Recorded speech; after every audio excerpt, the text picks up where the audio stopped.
13 মাসে রাজার জাহাজ মানিকের দেশে এলো। মানিকের দেশে সকলই মানিক, ঘরের দেয়াল মানিক, ঘাটের শান মানিক, পথের কাঁকর মানিক। রাজা সেই মানিকের দেশে সুয়োরানীর চুড়ি গড়ালেন। 8,000 মানিকের 8 গাছে চুড়ি পড়লে মনে হয় গায়ের রক্ত ফুটে পড়েছে।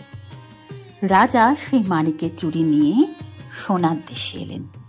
সেই সোনার দেশে স্যাঁকড়ার দোকানে নিরেট সোনার 10 গাছা মল গড়ালেন।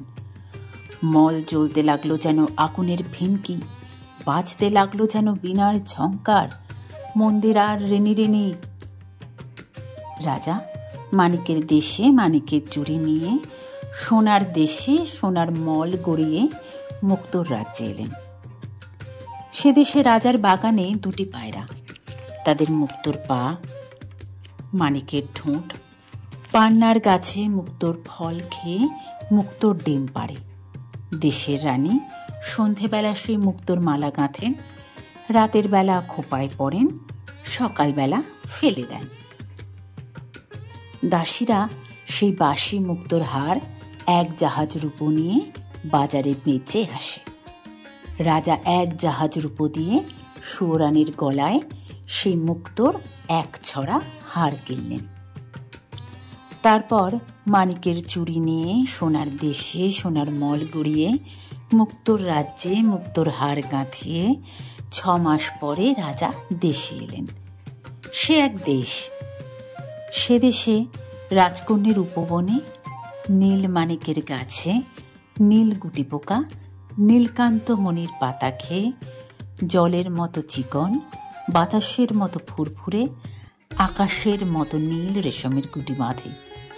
রাজার মেয়ে সারা রাত ছাদে বসে আকাশের সঙ্গে রং মিলিয়ে সেই নীল রেশমের শাড়ি বোনেন। একখানি শাড়ি বুনতে 6 মাস যায়।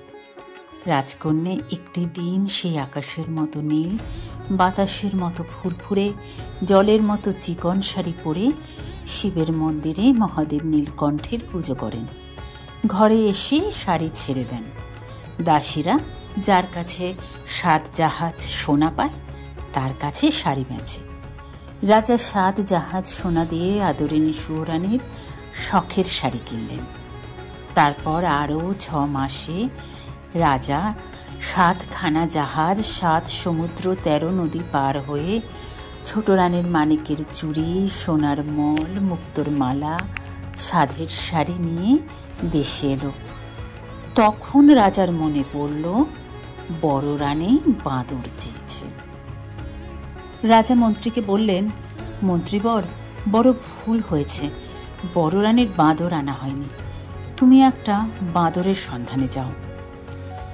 রাজমন্ত্রী একটা বাঁদরের সন্ধানে চলে গেলেন, আর রাজা শ্বেত হস্তি চড়ে লোকারণ্য রাজপথ দিয়ে ছোট রানীর সাধের গয়না, শখের শাড়ি নিয়ে অন্তঃপুরে চলে গেলেন।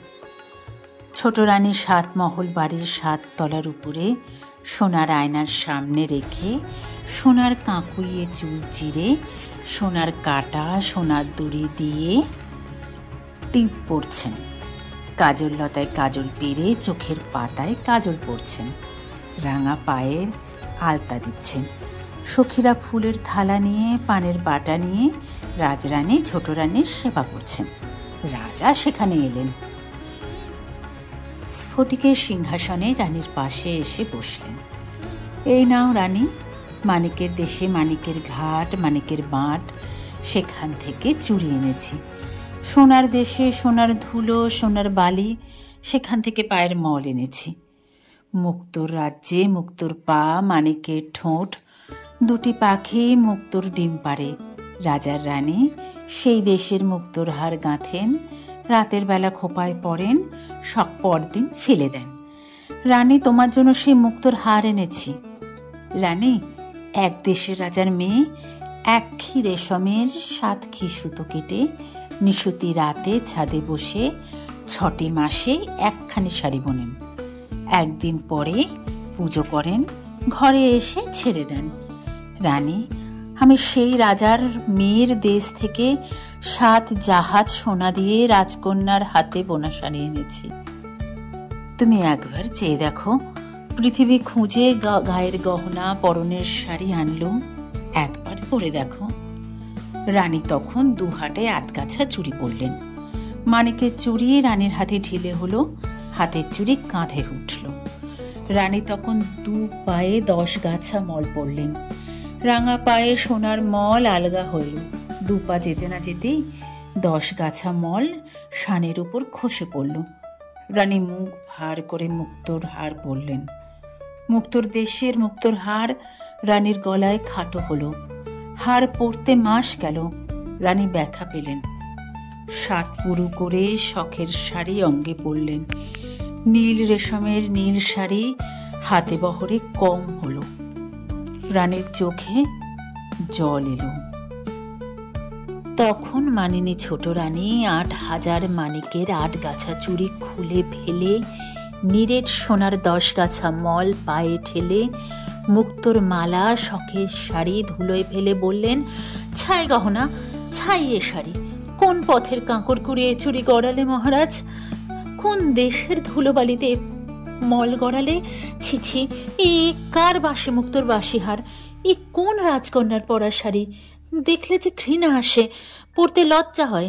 নিয়ে যাও, নিয়ে যাও মহারাজ, এ পরা শাড়ি পরা গয়নায় আমার কাজ নেই। রানী অভিমানে গোসা ঘরে খেল দিলেন। আর রাজা মলিন মুখে 7 জাহাজ সোনা দিয়ে কেনা সেই স্বাদের গহনা শখের শাড়ি নিয়ে রাজসভায় এলেন। রাজমন্ত্রী রাজসিংহাসনের এক পাশে রাজ্যের মাঠ ঘাট দোকানপাট সন্ধান করে জাদুকরের দেশের এক বণিকের জাহাজ থেকে কানা কড়ি দিয়ে একটি বাদুড়ছানা কিনে বসে আছেন। রাজা এসে বললেন, মন্ত্রীবর, আশ্চর্য হলুম, মাপ দিয়ে ছোট রানীর গায়ের গহনা পরনের শাড়ি আনলুম, সে শাড়ি সে গহনা রানীর গায়ে হলো না। তখন সেই বনের বানর রাজার পায়ে প্রণাম করে বললে, বড় ভাগ্যবতী পুণ্যবতী না হলে দেবকন্যার হাতে বোনা, নাগকন্যার হাতে গাঁথা মায়া রাজ্যের এ মায়া গহনা মায়া শাড়ি পরতে পায় না। মহারাজ, রাজভাণ্ডারে তুলে রাখো, যাকে বউ করবে তাকে পরতে দিও। বানরের কথায় রাজা অবাক হলো। হাসতে হাসতে মন্ত্রীকে বলল, মন্ত্রী, বানরটা বলে কি? ছেলেই হলো না, বউ আনবো কেমন করে? মন্ত্রী, তুমি সাঁকড়ার দোকানে ছোট রানীর নতুন গহনা গড়তে দাও গিয়ে, তাঁতির তাঁতে রানীর শাড়ি বুনতে দাও গে। এ গহনা এ শাড়ি রাজভাণ্ডারে তুলে রাখো, যদি বউ ঘরে আনি তাকে পরতে দেব। রাজমন্ত্রী সাঁকড়ার দোকানে ছোট রানীর নতুন গহনা গড়াতে গেলেন, আর রাজা সেই বাঁদর কোলে বড় রানীর কাছে গেলেন।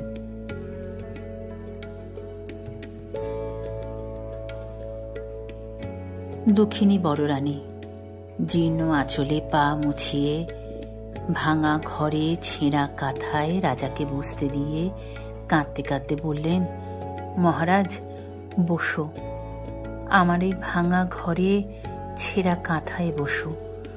আমার আর কি আছে তোমার যে তোমাকে বসতে দেব? হায় হায় মহারাজ, কতদিন বাদে তুমি এলে, আমি এমন অভাগিনী তোমার জন্য ছেঁড়া কাঁথা পেতে দিলুম। রানীর কথায় রাজার চোখে জল এলো। ভাঙা ঘরে ছেঁড়া কাঁথায় বসে বড় রানীর কোলে বাদুড়ছানা দিয়ে বললেন, মহারানী, তোমারে ছেঁড়া কাঁথা ভাঙা ঘর ছোট রানীর সোনার সিংহাসন সোনার ঘরের চেয়ে 1,00,000 গুণ ভালো।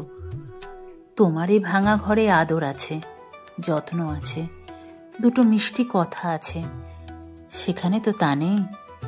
রানী, 7 জাহাজ সোনা দিয়ে গায়ের গহনা পরনের শাড়ি এনেছি, ছোট রানী পায়ে ঠেলেছে, আর কানাকড়ি দিয়ে তোমার বাঁদর এনেছি, তুমি আদর করে কোলে নিয়েছ। রানী, আমি তোমায় আর দুঃখ দেব না, এখন বিদায় দাও, আমি আবার আসব। কিন্তু দেখো, ছোট রানী যেন জানতে না পারে তোমার কাছে এসেছি, শুনলে আর রক্ষে রাখবে না, হয় তোমায় নয় আমায় বিষ খাওয়াবে। এমনি করে রাত কাটল। ছোট রানীর সোনার পালঙ্কে ফুলের বিছানায় রাজার পাশে রাত কাটল, আর বড় রানীর জলে ঝড়ে ভাঙা ঘরে ছেঁড়া কাঁথায় রাত কাটল।